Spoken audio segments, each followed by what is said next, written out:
వందనాలు brother. Thank you. ప్రభునందు ప్రియమైన దేవుని బిడ్డలారా, మన ప్రభువైన యేసుక్రీస్తు నామములో మీ అందరికీ వందనాలు. ఈ ఉదయకాలపు శుభాలు తెలియజేస్తున్నాను. దేవుని యొక్క మహా కృపను బట్టి మనందరం గూడా ఈ విధంగా చేరి దేవుని వాక్యాన్ని ధ్యానించే భాగ్యము దేవుడు మనకిచ్చాడు. ఈ సమయంలో మనము ప్రార్థన చేసుకొని వాక్యాన్ని ధ్యానం చేసుకుందాం. పరిశుద్ధుడా, ప్రేమ కలిగిన తండ్రి, మీకు స్తోత్రం నాయనా. తండ్రి, మీకు స్తోత్రం తండ్రి. గొప్ప దేవుడు నాయనా, మీకు వందనాలు తెలియజేస్తున్నాం. ఈ ఉదయకాల సమయంలో ప్రభువా, మేమందరం నాయనా యొక్క గూగుల్ మీట్‌లో చేరి తండ్రి, ఇప్పటి వరకు పాటలు పాడాం తండ్రి. అందుని బట్టి మీకు స్తోత్రములయ్యా. ఈ సమయంలో ప్రాముఖ్యమైన అంశానికి వచ్చియున్నాం. వాక్యాన్ని ధ్యానించుకోబోతుండగా మీరు మాతో వాక్యం ద్వారా మాట్లాడండి. నాయనా, ఈరోజు తండ్రి పరిశుద్ధపరచబడుట అనే అంశం గురించి నాయనా మేము అందరము గూడా తండ్రి వినబోతుండగా మీరు నాయనా మాతో వాక్యం ద్వారా మాట్లాడి మా యొక్క కుటుంబాలను మీరు సరిచేయమని విజ్ఞాపన చేస్తూ తండ్రి, వింటున్న ప్రతి ఒక్కరినైనా శ్రద్ధగా వినేటువంటి భాగ్యం దయచేయండి. చెప్తున్న నన్ను కూడా ప్రభువా మీ సులువు చాటును మరుగుపరిచి నన్ను మీ బూరగా వాడుకోమని విజ్ఞాపన చేస్తూ చేరువచ్చినటువంటి ప్రతి ఒక్కరికినైనా అయినా ఆసక్తిని తండ్రి, అదే సమయంలో ప్రభువా అయినా వాళ్ళకి నేను ప్రభువా వాళ్ళ కుటుంబాల్లో తండ్రి తగిన దీవెనలు మీరు దయచేయమని యేసుక్రీస్తు నామంలో అడిగి వేడుకుంటున్నాను తండ్రి. ఆమేన్. ఆమేన్. ఆమేన్. ఆమేన్. దేవునికి స్తోత్రం. ప్రభునందు ప్రియమైనటువంటి దేవుని బిడ్డలారా, ఈ యొక్క చదివినటువంటి వాక్య భాగాన్ని మనం గమనించినట్లయితే అపోస్తలుడైనటువంటి పౌలు మరి ఈ యొక్క కొరింథీలో ఉన్నటువంటి సంఘానికి రాస్తూ ఈ మాటలు చెప్తున్నాడు. అపోస్తలుడైనటువంటి పౌలు పరిశుద్ధాత్మ చేత ప్రేరణ కలిగి మరి కుటుంబంలో భార్యాభర్తలు ఎలా ఉండాలి అనేటువంటి విషయం మీద ఈ యొక్క వాక్య భాగంని మరి మనకు తెలియజేస్తున్నారు.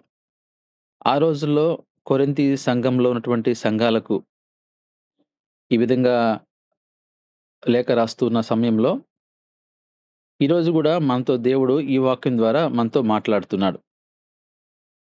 కనుక భార్యాభర్తల మధ్య ఎలాంటి సంబంధం కలిగి ఉండాలనో ఈరోజు మనం కొన్ని విషయాలు ధ్యానించుకుందాం. మొట్టమొదటిగా మొదటి కొరింథీ పత్రిక 7వ అధ్యాయము 3వ వచనాన్ని మనం గమనించినప్పుడు భర్త భార్యకును అలాగుననే భార్య భర్తకును వారి వారి ధర్మములు నడుపవలెను. ఈ వాక్య భాగంలో మనము నేర్చుకోవాల్సినటువంటి విషయం ఏంటంటే, దేవుడు పరిశుద్ధ గ్రంథంలో భర్త యొక్క ధర్మము, అదే సమయంలో భార్య యొక్క ధర్మాన్ని రాయించినట్లుగా మనం చూస్తున్నాం. ఎవరి ధర్మాన్ని వారు పాటిస్తే కుటుంబము మంచిగా ఉంటుంది, లేకపోతే కుటుంబము కట్టబడుతుంది, ఆ కుటుంబము దేవునికి మహిమకరంగా వాడబడుతుందనే విషయాన్ని కూడా మనం గ్రహించాలి. ప్రభునందు ప్రియమైన వాళ్ళారా, ఈ రోజుల్లో సమాజాన్ని మనం గమనించినప్పుడు కొన్ని కుటుంబాల్లో భార్య వలన ఇబ్బంది పడే కుటుంబాలు కొన్ని ఉంటే, కొన్ని కుటుంబాల్లో భర్త వలన ఇబ్బంది పడుతున్న కుటుంబాలు కొన్ని ఉన్నాయి. ఇలా ఎవరిని కూడా మనం తీసివేయలేం. కానీ ఈ విధంగా కుటుంబాల్లో ఎవరి పాత్ర వాళ్ళు వహించలేక ఈ లోక ఆశల వైపు వెళ్ళిపోతూ, ఈ లోకాన్ని ప్రేమిస్తూ వారి యొక్క శరీరాశ, నేత్రాశ, జీవపడంబాన్ని కోరుకుంటూ ఆ జీవించే ప్రయత్నంలో ఈ రోజున కొన్ని కుటుంబాల్లో భార్య, కొన్ని కుటుంబాల్లో భర్త కుటుంబాలను ఇబ్బంది పెడుతున్నట్టుగా మనం చూస్తున్నాం. అదే సమయంలో కొన్ని కుటుంబాల్లో మనం గమనించినప్పుడు మనము ఈ యొక్క సోషల్ మీడియాలో వస్తున్న వార్తల్ని మనము అందరం కూడా చదువుకుంటూ ఉంటాం, చూస్తూ ఉంటాం, వింటూ ఉంటాం. కొన్ని కుటుంబాల్లో భార్య భర్తను కడతెరచడము, కొన్ని కుటుంబాల్లో భార్య భర్తను కడతీర్చడం మనం చూస్తూ ఉన్నాం.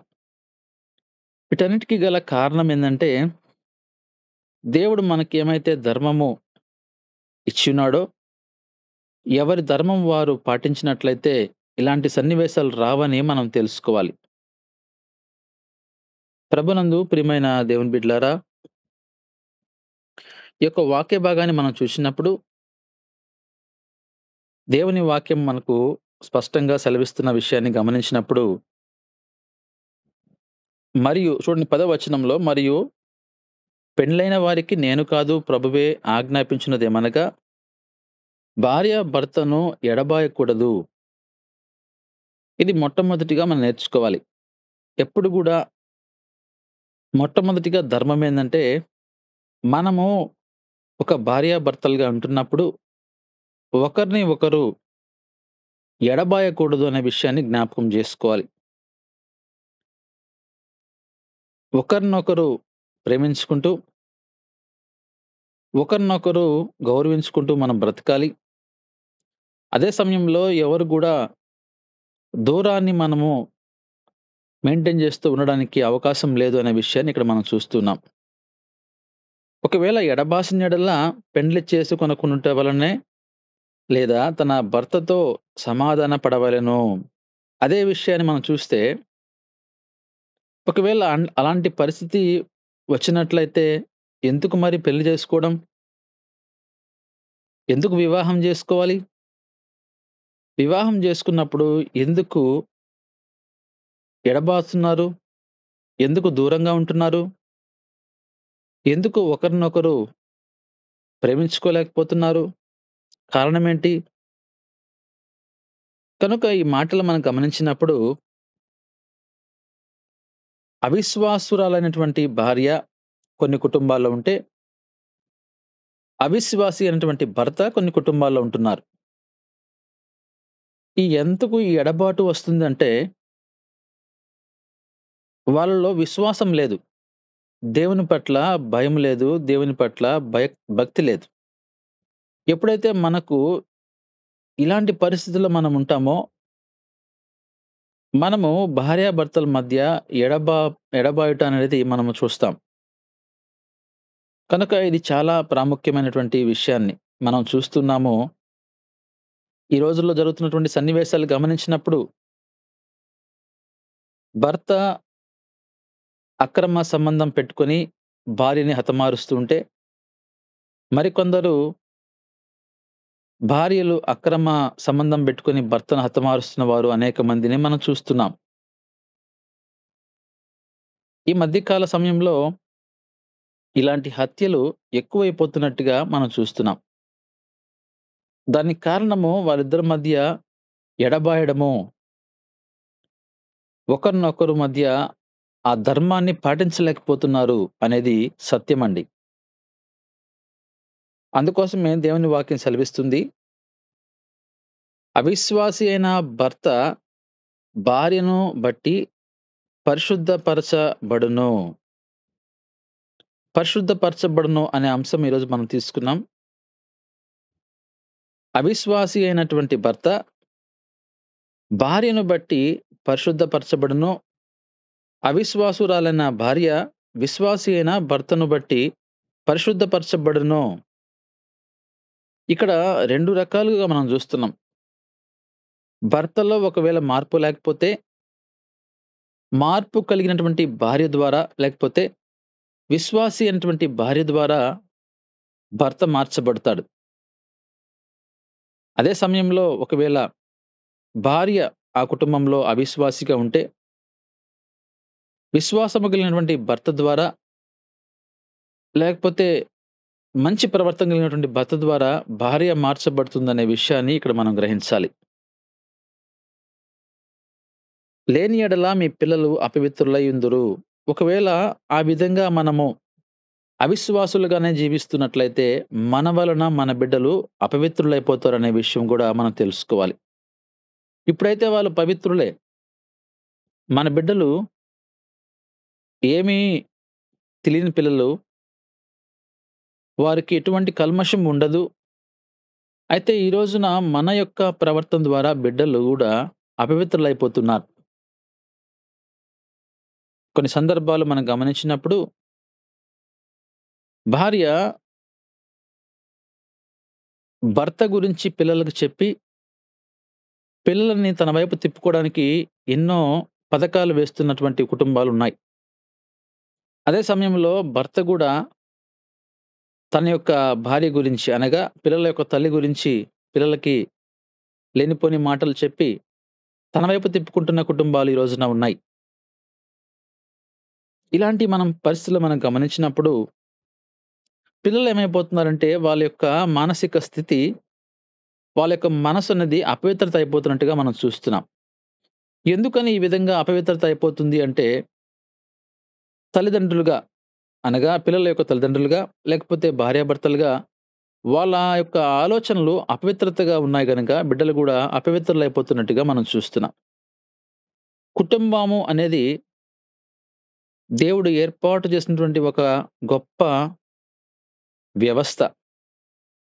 ఈ కుటుంబ వ్యవస్థలో భార్యాభర్తలు చాలా ప్రాముఖ్యమైనటువంటి పాత్రను వహిస్తున్నారు. ఆ పాత్ర లేకపోతే ఆ ధర్మము అనేది వారు తెలుసుకున్నట్లయితే, కుటుంబంలో సంతోషము, సమాధానం గూడా దీర్ఘకాలంగా ఉంటుంది అనేది మనం తెలుసుకోవాలి. ఈ రోజున ఆ ధర్మాన్ని వాళ్ళు పాటించలేకపోతున్నారంటే, సాతాను వాళ్ళని ఏలుబడి చేస్తున్నట్లుగా మనం గమనించాలి. దేవుని వాక్యాన్ని మనం గమనించినప్పుడు, భర్త కొన్ని పాటించాల్సినటువంటి ధర్మముంది. భార్య గూడా పాటించాల్సినటువంటి ధర్మం ఉంది. ఆ ధర్మాన్ని మనము పాటించినట్లయితే కుటుంబాలు సక్రమంగా ఉంటాయి అనేది మనం తెలుసుకోవాలి. ఆ ధర్మాన్ని పాటించలేక ఈ రోజున కొంతమంది హత్య చేస్తున్నట్లయితే, మరికొందరు వారంతటే వారే ఆత్మహత్య చేసుకుంటున్నారు. గమనించాలి ఆ విషయాన్ని. కొందరు హత్య చేస్తున్నారు. మరికొందరు వాళ్ళు సొంతంగా వారే ఆత్మహత్య చేసుకొని చనిపోతున్నారు అంటే దానికి కారణం అవతల వాళ్ళు ఎవరైతే ఉన్నారో వారు ఆ ధర్మాన్ని పాటించడం లేదేమో. ఇక్కడ భర్తకు, భార్యకు దేవుడు ఎలాంటి సూచనలు ఇచ్చినాడో, ఎలాంటి ధర్మం ఇచ్చినాడో సమయాన్ని బట్టి నేను కొన్ని విషయాలు తెలియజేస్తాను. ప్రభు చిత్తమైతే మరొక సమయంలో మరికొన్ని విషయాలు మీకు తెలియజేస్తాను. మొట్టమొదటిగా కొలస్సీ పత్రిక 3వ అధ్యాయము 19వ వచనాన్ని మనం గమనించినప్పుడు, ఇక్కడ మనం చూస్తున్నాము, భర్తలారా మీ భార్యలను ప్రేమించుడి, వారిని నిష్ఠూర పెట్టకుడి. భార్యను మనము ప్రేమించాలి అని భర్తలకు దేవుడు సూచన చేస్తున్నాడు. భార్యను మనము ప్రేమించేటువంటి స్థితిలో ఉండాలి భర్తగా. వారిని ఇబ్బంది పెట్టకూడదు. వారికి ఒక బాధను కలిగించకూడదు. వారు నిష్ఠూర పడకూడదు మనల్ని బట్టి. ఒక భర్తగా తన బాధ్యత ఏందంటే, భార్యకు ఎటువంటి అవసరాలున్నాయి?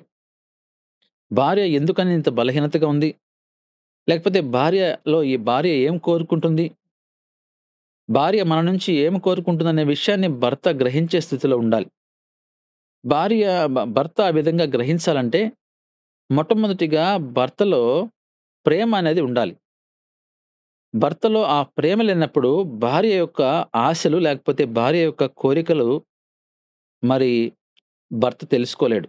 అందుకోసమే ప్రేమకు చాలా ప్రాధాన్యత ఇచ్చినట్టుగా ఇక్కడ మనం చూస్తున్నాం. అదే సమయంలో మనం చూస్తే భార్యకు చెప్తున్నటువంటి మాట దేవుడు ఎఫెసీ పత్రిక 5వ అధ్యాయము 24వ వచనాన్ని మనం గమనించినప్పుడు,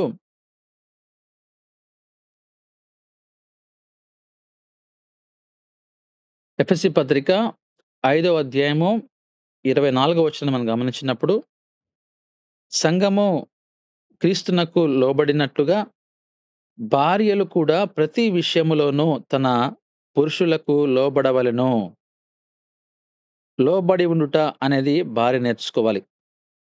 ఇక్కడ చాలా గొప్ప పోలికని ఇక్కడ మనం చూస్తున్నాము.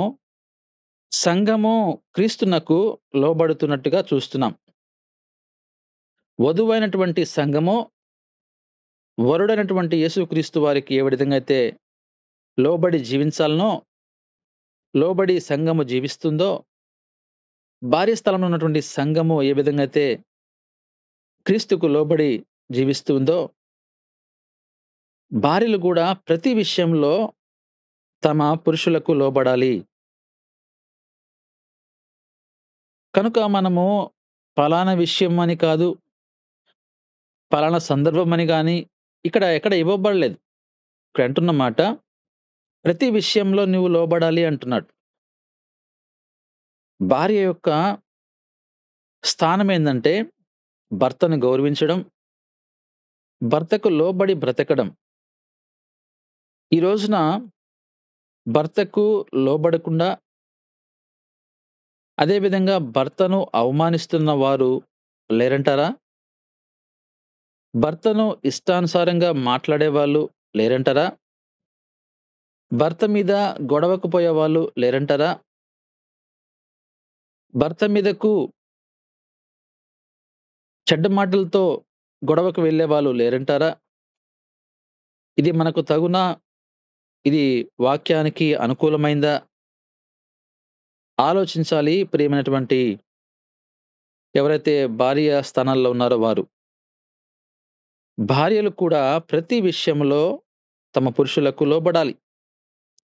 ఈ వాక్యాన్ని మనము వివాహం జరుగుతున్న సమయాల్లో ఎక్కువ వింటూ ఉంటాం. అయితే వివాహం జరుగుతున్న సమయాల్లో మనము ఆ సమయంలో వింటామో లేదో తెలీదు కానీ ఇది జరిగిపోతున్న సమయంలో ఎప్పుడైతే గర్భఫలము దేవుడిచ్చిన తర్వాత ఇలాంటి వాక్యాన్ని వారు చదువుకుంటే మంచిదేమో అనిపిస్తూ ఉంటుంది ఒక్కొక్క సందర్భంలో. ఎందుకనంటే భార్యాభర్తలు పరిస్థితి ఎంత దారుణంగా అయిపోతుందంటే, ఒకరికి మధ్య ఒకరు సంబంధం అనేది పూర్తిగా తెగిపోతున్నట్లుగా, ఒకరిని ఒకరు హత్తుకునే పరిస్థితి కూడా లేనట్టుగా మనం చూస్తున్నాం. ఎందుకనేది విషయాన్ని అది మనము అందరి గురించి చెప్పలేం గానీ, ఎవరి పరిస్థితి వాళ్ళకి తెలుస్తది.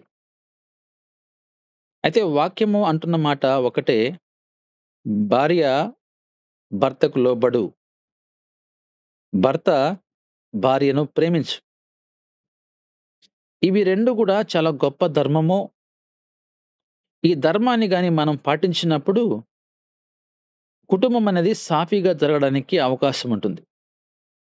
ఏ ఒక్కటి ఇందులో లోపించినా గూడా, మన కుటుంబాలు ఇతరులకు నవ్వులాటగా, ఇతరులకు మనం ఒక ఆట వస్తువులాగా, ఇతరులకు మనం ఒక విచిత్రమైనటువంటి ఒక కథలాగా వాళ్ళు చెప్పుకుంటూ, నవ్వుకుంటున్నటువంటి బయట కుటుంబాలు మనం చూస్తూ ఉంటాం.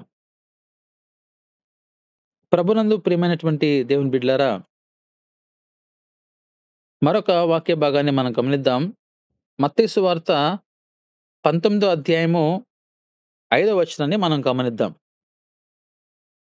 ఇందు నిమిత్తము పురుషుడు తల్లిదండ్రులను విడిచి తన భార్యను హత్తుకొనును. వారిద్దరూ ఏక శరీరముగా ఉందురని చెప్పెననియు మీరు చదవలేదా? వివాహమైన వెంటనే భార్యాభర్తలు ఇక్కడ మనం చూసినప్పుడు పురుషుడు అనే మాట చూస్తున్నాం.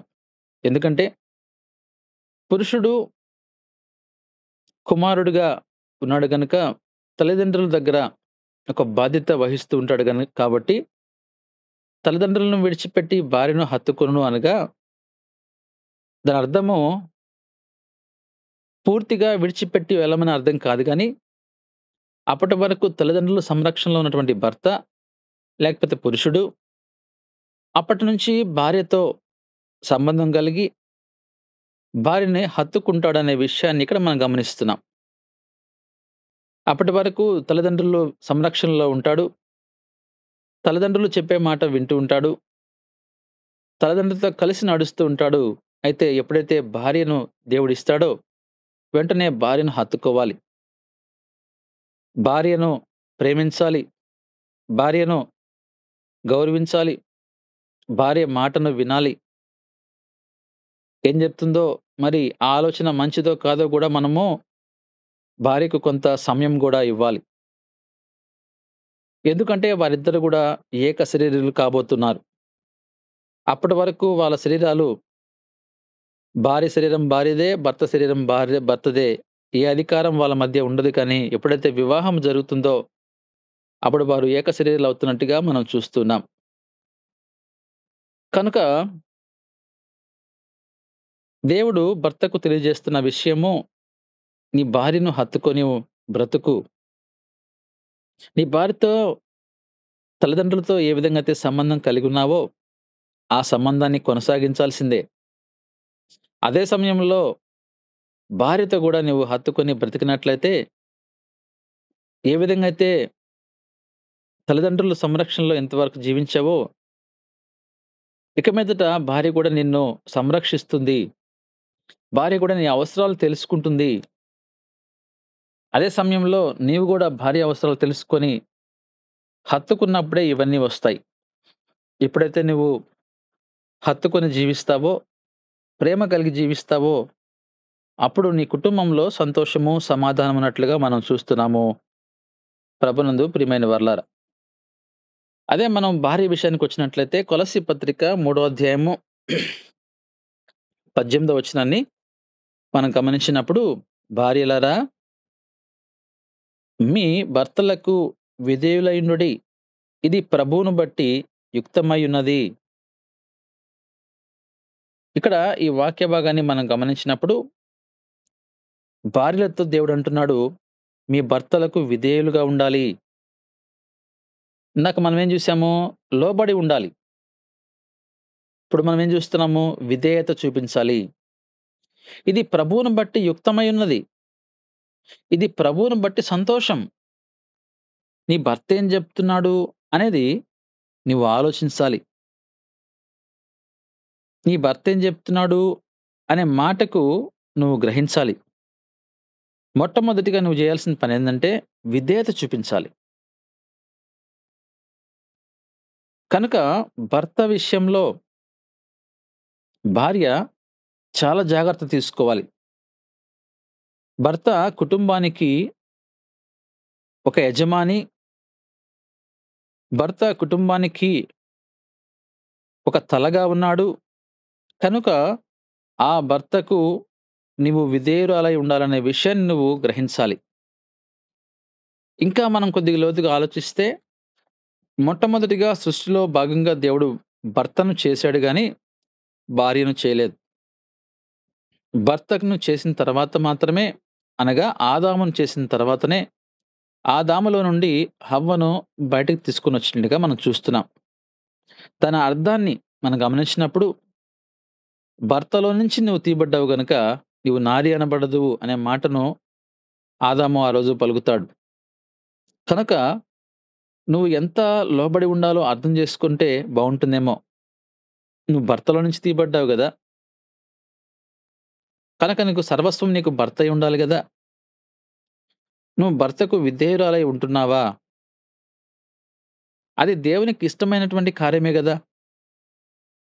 అది సృష్టి రహస్యమే గదా! సృష్టిలో అదొక భాగము గదా! ఆ సత్యాన్ని నువ్వు గ్రహించేటువంటి స్థితిలో ఉన్నావా?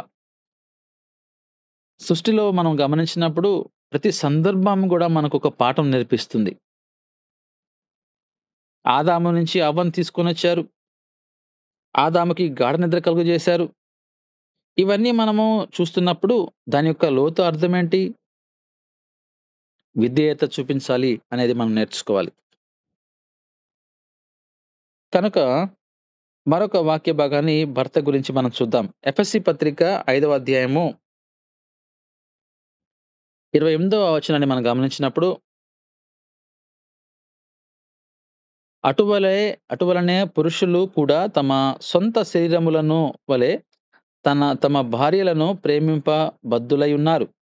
తమ భార్యను ప్రేమించువాడు తన్ను ప్రేమించుకొనుచున్నాడు. ఇక్కడ మంచి కంపారిజన్, మంచి పోలిక ఇక్కడ మనం చూస్తున్నాం. పురుషులతో ఆయన మాట్లాడుతున్నాడు, ఓ భర్త, నీ సొంత శరీరాన్ని నువ్వు ఏ విధంగా అయితే ప్రేమిస్తావో, నీ భార్యను కూడా అలానే ప్రేమించు. అంటే అర్థం ఏంటి? గమనించారా? తన భార్య యొక్క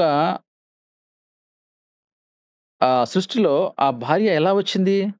శరీరంలో నుంచి అవ్వలో నుంచి ఒక పక్కటెముకను దేవుడు తీశాడు. అంటే నీ శరీరాన్ని అంటే ఆదాము యొక్క శరీరాన్ని ఆదాము ప్రేమించినట్లయితే హవ్వను గూడా అదే విధంగా ప్రేమించాలి. ఎందుకని? హవ్వెవరు? తన శరీరంలో ఒక భాగం మాత్రమే. కనుక ఈ మర్మాన్ని మనం తెలుసుకున్నట్లయితే ఇక్కడ ఈ వాక్యం సెలవిస్తా ఉంది. పురుషులారా మీ సొంత శరీరాన్ని ఏ విధంగా ప్రేమిస్తారో భార్యలను గూడా ప్రేమించండయ్యా. ఎందుకంటే భార్యని ఎప్పుడైతే నువ్వు ప్రేమిస్తావో దానిని బట్టే నువ్వు గూడా నిన్ను ప్రేమించుకుంటున్నావనే విషయాన్ని తెలుసుకోవాలి. కొన్ని సందర్భాల్లో మనం చూసినప్పుడు భా భర్తలు భార్యని ప్రేమించేటువంటి పరిస్థితుల్లో ఉండడం లేదు. ఎందుకని ప్రేమించలేకపోతున్నావు అంటే, అంతకంటే గూడా నీవు వేరే విషయాన్ని అంటే లోక సంబంధమైనటువంటి విషయాలు నీవు ఆశ చూపిస్తున్నావేమో. అంటే అది డబ్బు గావచ్చు, లేకపోతే పరాయి స్త్రీ గావచ్చు, లేకపోతే ఇంకేదైనటువంటి ఒక లోక సంబంధమైనటువంటి విషయము, లేకపోతే దేవుని వాక్యానికి వ్యతిరేకమైనటువంటి విషయము, లేకపోతే నీ యొక్క శరీరాశ నువ్వు త్రాగుబోతువైతే త్రాగడాన్ని ప్రేమిస్తున్నావేమో. ఆలోచించాలి ఈ విషయాన్ని పురుషులు. ఏమి ఈరోజు మనం ప్రేమిస్తున్నాం? దేవుడు మనకిస్తున్నటువంటి ఆజ్ఞ నీ భార్యను ప్రేమిస్తున్నావా? నీ శరీరాన్ని ఏ విధంగా అయితే ప్రతిరోజు శుభ్రపరుచుకుంటావో, ఏ విధంగా అయితే నీ యొక్క శరీరాన్ని అందంగా అలంకరించుకుంటావో, అదే విధంగా నీ భార్యను నువ్వు ప్రేమిస్తున్నావా? నీ భార్యను ప్రేమించేటువంటి స్థితిలో నీవున్నావా? అనేది ఈరోజు మనతో దేవుడు మాట్లాడుతున్నాడు. అదే విధంగా భార్య విషయానికొస్తే, మొదటి పేతురు పత్రిక 3వ అధ్యాయము 2వ వచనాన్ని మనం గమనించినప్పుడు, అందువలన వారిలో ఎవరైనాను వాక్యమునకు అవిధేయులైతే వారు భయముతో కూడిన మీ పవిత్ర ప్రవర్తన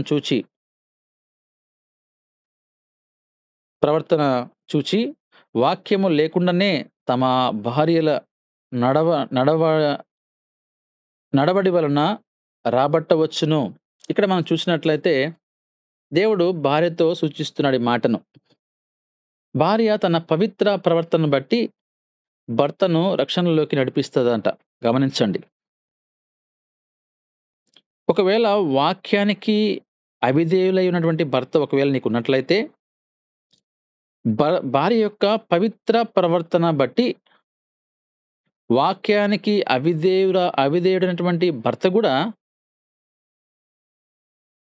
మార్చబడతాడంట అనే విషయాన్ని ఇక్కడ మనం చూస్తున్నాం. ఈ వాక్యాన్ని మరొకసారి గమనించండి. ఎప్పుడైతే భర్త ఒకవేళ వాక్యానికి అవిధేయుడై ఉన్నట్లయితే భార్య యొక్క పవిత్ర ప్రవర్తన ఇది చాలా ప్రాముఖ్యమైన విషయం.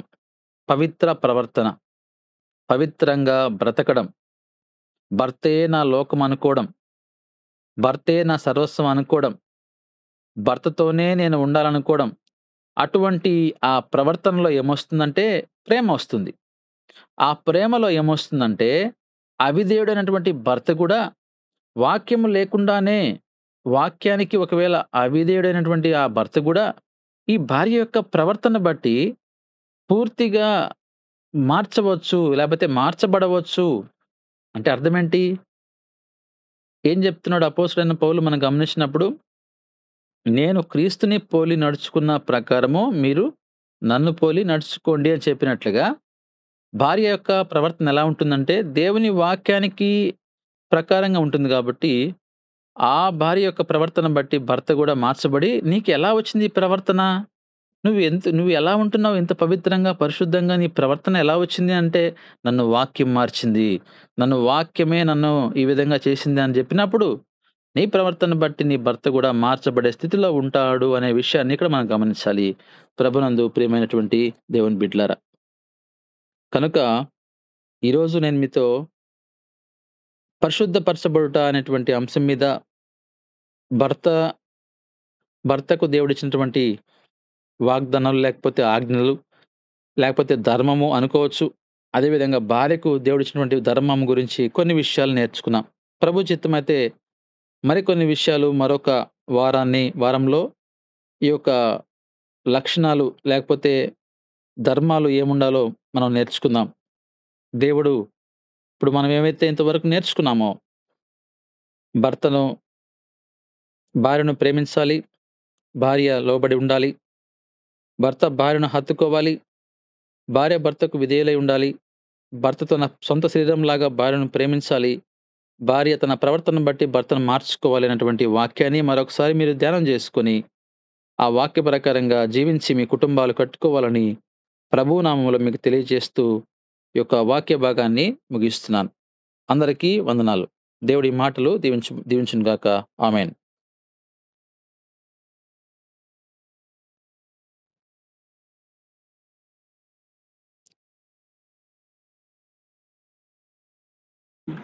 Praise the lord. అందరికీ వందనాలు. ప్రార్థన చేసుకున్నాం. పరిశుద్ధుడా, ప్రేమమయుడా, కృపయు కనికరం కలిగిన మా తండ్రి, ఈ శ్రేష్టమైన నామానికి వెళ్ళలేని స్థుతులు స్తోత్రాలు తండ్రి. ఉదయకాల సమయం ముందు ఒక చిన్న మందగా చేర్చబడి తండ్రి నీ పాద సన్నిధిలో తండ్రి సజీవ లెక్కలుగా ఉంచి నీ పాద సన్నిధిలో మేమంతా చేర్చబడడానికి మీరు ఇచ్చినటువంటి గొప్ప కృపను బట్టి వందనాలు చెల్లిస్తున్నాం ప్రభా. తండ్రి ఈ యొక్క ఈసీవై టీం ద్వారా తండ్రి ఆధ్యాత్మిక పాఠాలు ప్రతిదినం కూడా వినుటకును ప్రార్థనలో నడిపించబడుటకును నేను కృప చూపిస్తూ వస్తున్నందుకు వందనాలు చెల్లిస్తున్నాం ప్రభా. తండ్రి చక్కటి తండ్రి తండ్రి వాక్యాన్ని విన్నందుకు బట్టి వందనాలు చెల్లిస్తున్నాం ప్రభా. పరిశుద్ధపరచబడుట అనే విషయాన్ని గురించి విన్నందుకు వందనాలు చెల్లిస్తున్నాం ప్రభా. కుటుంబంలో తండ్రి భార్యాభర్తలు ఏ విధంగా ఉండాలో, తద్వారా పిల్లలు ఏ విధంగా మార్చబడతారో అంశాన్ని గురించి తండ్రి వివరించినందుకు వందనాలు చెల్లిస్తున్నాం ప్రభా. విధేయత కలిగి లోబడి తండ్రి ఒకరినొకరిని అర్థం చేసుకొని తండ్రి నాయన మంచిగా జీవించుకుంటూ ప్రతి ఒక్కరికి జ్ఞానాన్ని మీ యొక్క శక్తిని మాకు దయచేయమని అడుగుతున్నాం ప్రభా. తండ్రి చేరువచ్చిన ప్రతి బిడ్డని కృపలో జ్ఞాపకం చేసుకోండి అయ్యా. మీకు ఆయాస్కరమైనటువంటి జీవితం మా పట్ల ఉంటే క్షమించమని అడుగుతున్నాం ప్రభా. మీ యొక్క రాజ్యాన్ని తండ్రి ప్రకటించుటకు మాకు కావలసిన కాడి భారాన్ని మేము మోయుటకు శక్తిని జ్ఞానాన్ని మాకు దయచేయండి తండ్రి. నీ కృపలో ప్రతి నిమిషం జ్ఞాపకం చేసుకున్న కృపను బట్టి వందనాలు చెల్లిస్తున్నాం ప్రభా. మేము కృతజ్ఞత కలిగి నీకు ఇష్టమైన బిడ్డలుగా మేము ఉండులాగా సహాయం దయచేయమని అడుగుతున్నాం ప్రభా. ప్రతి బిడ్డ పరిచర్యని మీరు జ్ఞాపకం చేసుకోమని, ప్రతి బిడ్డకు మీరు తోడయండి, కాచి కాపాడమని అడిగిన ఈవులను మాకు దయచేయమని అడుగుచు యేసయ్య అతి శ్రేష్టమైన నామములో అడిగి వేడుకొని పొందుకొని ఉన్నాం మా యొక్క పరమ తండ్రి. ఆమేన్. ఆమేన్. ఆమేన్. ఆమేన్. ఆమేన్. ఆమేన్. ఆమేన్. ఆమేన్.